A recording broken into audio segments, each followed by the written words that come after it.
विद्यार्थी मित्रांनो, हा जो टाइम मॅनेजमेंटचा म्हणजे वेळेच्या नियोजनाचा चार्ट आहे ह्याचा स्क्रीनशॉट काढून ठेवा आणि ही रील तुमच्या मित्रमैत्रिणींसोबत नक्की शेअर करा. चला पाहूया. प्रश्न पहिला अ, वेळ 10 मिनिटे. काय आहे प्रश्न पहिला अ मध्ये? फक्त 3 विधाने आहेत. त्या 3 विधानांची उत्तरं तुम्हाला पूर्ण वाक्यात लिहायची आहे आणि त्यासाठी तुम्हाला 10 मिनिटांची वेळ दिलेली आहे. प्रश्न पहिला ब, 5 मिनिटे. बघा विद्यार्थी मित्रांनो, याला फक्त 5 मिनिटे आहेत. पूर्ण प्रश्न पहिला ब चा चुकीच्या जोडीचा गट लिहू नका. फक्त चुकीची जोडी 3 लिहायची आहे. बरोबर तुम्हाला 5 मिनिटांची वेळ पुरेशी होईल. प्रश्न दुसरा अ, वेळ आहे 15 मिनिटे. प्रश्न दुसरा ब, वेळ आहे 10 मिनिटे. प्रश्न तिसरा 10 मिनिटे. कारण ही सविस्तर उत्तर आहेत म्हणून ह्याला 10 मिनिटांची वेळ दिलेली आहे. प्रश्न चौथा 15 मिनिटे.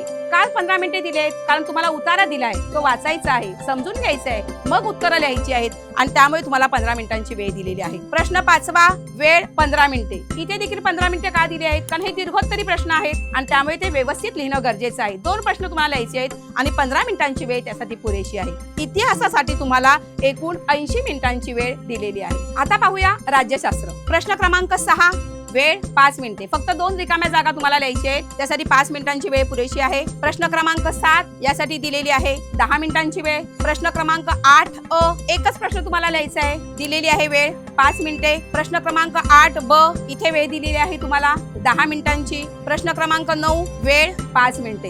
असं पूर्ण पेपर म्हणजे राज्यशास्त्राच्या पूर्ण पेपरांची वेळ आहे 35 मिनिटे. बघा इतिहास या पेपरसाठी तुम्हाला वेळ दिली आहे 80 मिनिटांची, राज्यशास्त्रासाठी 35 मिनिटे. आता उरली किती? तर 15 मिनिटे. कारण आपला पेपर 2 तास 10 मिनिटांचा आहे. मग पेपर चेकिंग किंवा अन्य कामांसाठी तुम्हाला 15 मिनिटांची वेळ दिली आहे. अशी एकूण 130 मिनिटे मध्ये तुमचा हा पेपर व्यवस्थित सुबक नीटनेटका लिहून पूर्ण होऊ शकेल. अशा प्रकारे एकूण तुमच्यासाठी वेळ आहे 130 मिनिटांचा म्हणजेच 2 तास 10 मिनिटांचा. संपूर्ण व्हिडिओ पाहण्यासाठी आपल्या कलाकार एज्युकेशन चॅनलला नक्की भेट द्या. तुम्हाला या परीक्षेसाठी खूप खूप शुभेच्छा.